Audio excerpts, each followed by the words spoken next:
જય માતા ખેડૂત મિત્રો, આજે તારીખ 29 જૂન 2025 આજની સવારની હવામાન અપડેટની અંદર માહિતી મેળવીએ તો ગુજરાતમાં વરસાદી માહોલ કયા વિસ્તારની અંદર અત્યારે છવાયેલો છે. રાત્રે દરમિયાન કયા ભાગોની અંદર હજુ ભારે વરસાદની સંભાવના દેખાઈ રહી છે. સિસ્ટમ લો પ્રેશરમાં ફેરવાઈ ચૂકી છે. હવે ગુજરાતને કેટલા દિવસ અસર જોવા મળી શકે છે.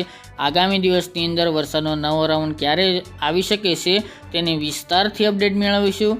ચેનલમાં નવા હોય તો ચેનલને સબસ્ક્રાઈબ કરી નાખજો અને વિડીયોને લાઈક આપીને તમામ ખેડૂત ભાઈને શેર કરી દેજો. હાલ મિત્રો વાત કરીએ તો આજના દિવસ દરમિયાન ઘણા બધા વિસ્તારોની અંદર હળવા મધ્યમ સામાન્ય તો 1-2 વિસ્તારની અંદર ભારે વરસાદો નોંધાયા હતા. સૌથી વધારે 24 કલાક દરમિયાન દ્વારકા, ખંભાળિયા, કલ્યાણપુર એ ભાગોની અંદર વરસાદનું જોર વધુ જોવા મળ્યું હતું અને અમુક વિસ્તારની અંદર ભારે વરસાદો, વાવણી લાયક સારા વરસાદો નોંધાયા હતા. તે ઉપરાંત પોરબંદર હોય, કચ્છના અમુક ભાગો, ભાવનગરના વિસ્તાર હોય, અમરેલી તેમજ મોરબીના ભાગોની અંદર પણ આજે સારા વરસાદો પડી ચૂક્યા છે. અમદાવાદ, ખેડા, સાબરકાંઠા, સુરત જેવા ભાગોની અંદર આજે દિવસ દરમિયાન વરસાદી માહોલ જોવા મળી રહ્યો છે. તેની સાથે મિત્રો ઘણા બધા વિસ્તારોની અંદર ઘાટા વાદળો પણ જોવા મળી રહ્યા છે.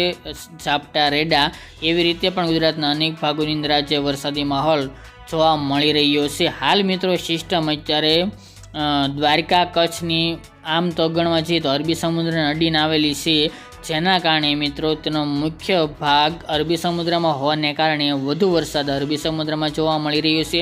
આમ જોવા જઈએ તો તેની આંખ અરબી સમુદ્ર બાજુ છે, જેના કારણે ગુજરાતમાં તેની વધુ અસર નથી જોવા મળી રહી. પરંતુ સિસ્ટમ હાલ અડધી થોડીક ગણવા જઈએ તો ગુજરાતની અંદર દ્વારકા, પોરબંદર, જૂનાગઢ જેવા ભાગો તેમજ કચ્છના ભાગોની અંદર અડીને આવેલી હોવાને કારણે એ ભાગોની અંદર ઘાટા વાદળો છે અને ત્યાં વરસાદી માહોલ જોવા મળી રહ્યો છે. અને તે ઉપરાંત મિત્રો અન્ય તેના ટ્રફના હિસાબે ગુજરાતના અનેક ભાગોની અંદર વરસાદી ઝાપટા પણ આજે દિવસ દરમિયાન જોવા મળી રહ્યા છે. ગઈકાલે મિત્રો ખાસ કરીને 29 તારીખ દરમિયાન વરસાદનું જોર હજુ પણ આમાં ઘટે તેવી સંભાવના દેખાઈ રહી છે. ખાસ કરીને મિત્રો આ સિસ્ટમ ફરી અરબી સમુદ્રમાં વળાંક લઈને હાલ તો તે લો પ્રેશરમાં જે ફેરવાઈ ચૂકી છે, મજબૂત છે, પરંતુ મિત્રો હાલ તે પશ્ચિમ દિશા તરફ હોવાને કારણે ગુજરાતમાં તેની વધુ અસર નથી જોવા મળી રહી અને ગઈકાલના રોજથી જે ધાર્યા મુજબના વરસાદો હતા, એટલે કે અતિભારે વરસાદો પડવાના હતા, તે મુજબના વરસાદો નથી જોવા મળી રહ્યા આ સિસ્ટમ ફેરફાર હોવાને કારણે મિત્રો. પરંતુ ગુજરાતમાં હજુ પણ ઘણા બધા દિવસો દરમિયાન વરસાદી માહોલ છવાયેલો જોવા મળશે. હા, ચોક્કસપણે વરસાદની સંભાવના ઓછી જોવા મળશે, એટલે કે વરસાદની તીવ્રતા ઓછી થઈ શકે છે. તેની સાથે મિત્રો વરસાદના વિસ્તારોમાં પણ ઘટાડો જોવા મળશે. પરંતુ હજુ 2 દિવસ દરમિયાન ગુજરાતના છૂટાછવાયા વિસ્તારની અંદર સારા તો અમુક જગ્યાએ સામાન્ય, રેડા, ઝાપટા એવી રીતે વરસાદી માહોલ જોવા મળશે. ગઈકાલે મિત્રો 29 તારીખ દરમિયાન વરસાદનું જોર થોડું વધુ જોવા મળી શકે છે અને ખાસ તો મિત્રો આજે રાત્રે દરમિયાન વરસાદની સંભાવના દ્વારકા, જામનગર, રાજકોટ, પોરબંદર, જૂનાગઢ, ભાવનગર જેવા ભાગોની અંદર જોવા મળશે.